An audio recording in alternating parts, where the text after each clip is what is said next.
So, game 2 of round 2 against the Valakut deck. Pretty good hand. Lead with the Forest, not the Misty Rainforest, because you can get more value out of your fetches.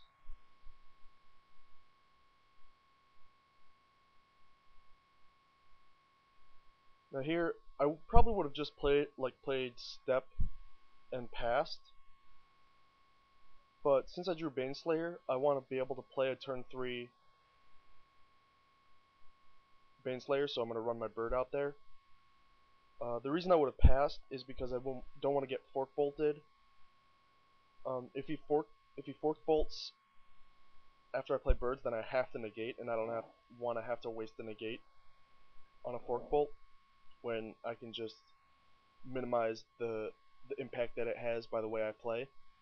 But since I drew Baneslayer, playing a turn 3 Baneslayer is worth risking it, and now the Baneslayer makes it so that the fork bolt is worthy of a negate now. So now I'm much more willing to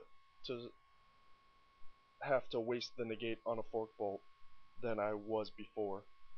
Here I negate the Expedition because I'm planning on pretty much tapping out for the rest of the game, and the Expedition can ramp him to things like Sphinx or All Is Dust, or or not Sphinx, Avenger, or All Is Dust, and just it can ramp into things that I don't like, or just get Valakut active, and I prefer to just nip it in the bud. But he kind of scared me here by playing a mountain. Like, my heart sank for a moment because I contemplated not negating the Expedition because he could just play Mountain Fork Bolt, but I decided that it was worth it to pull the trigger. And then he played a mountain and tanked for 15 seconds or whatever, and it kind of freaked me out, but luckily he didn't have it. So I was just going to play Baneslayer this turn, because a turn 3 Baneslayer is probably going to be good enough. But since I drew Warmonk, now I can play Warmonk and Step and have Sovereigns for next turn. If I hadn't drawn Warmonk though, I would have played Rainforest into Baneslayer.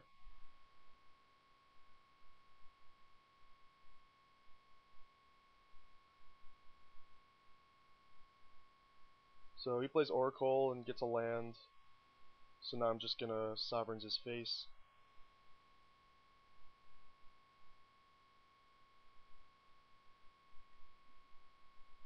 And on his turn, he plays an Acidic Slime and kills the Eldrazi Conscription.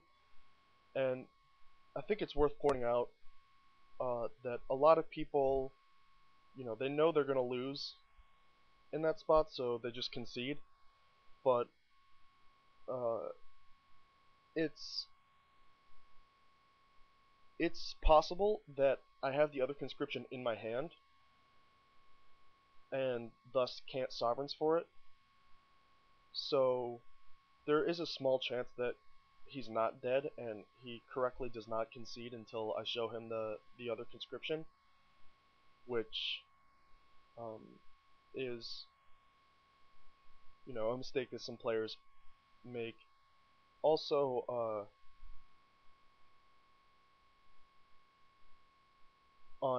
especially on Magic Online, not conceding because players misclick.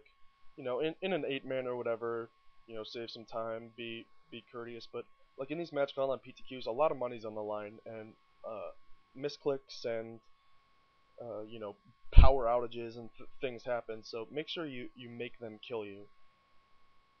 Unless it's me, you can concede to me before I kill you. But everybody else, make them kill you. Here I attacked with the Sovereigns instead of the Warmonk, because by attacking with the Sovereigns, I make him have Bolt Bolt or Burst Lightning Bolt, whereas if I attack with Warmonk, he could have Burst Lightning Burst Lightning. But I haven't seen any of those cards from him, and it's very unlikely that he has them. And the most likely scenario is that he has Bolt Bolt, in which case he kills either one. So I should have attacked with the Warmonk. So in case he had Bolt Bolt, he would bolt the Warmonk twice, and then I would be able to conscription the next turn. Like, obviously if he has double bolt, then he just kills sovereigns before I attack. But again, it's possible that he misclicked into my attack step, in which case it's correct to attack with the War Monk. So that if he does have double bolt and misclicked, however unlikely that is, on the 0.00001% chance that that's the scenario, you're assuredly going to win that game instead of almost definitely going to win the game. But it doesn't matter because obviously he does not have bolt, and he dies. On to round 3.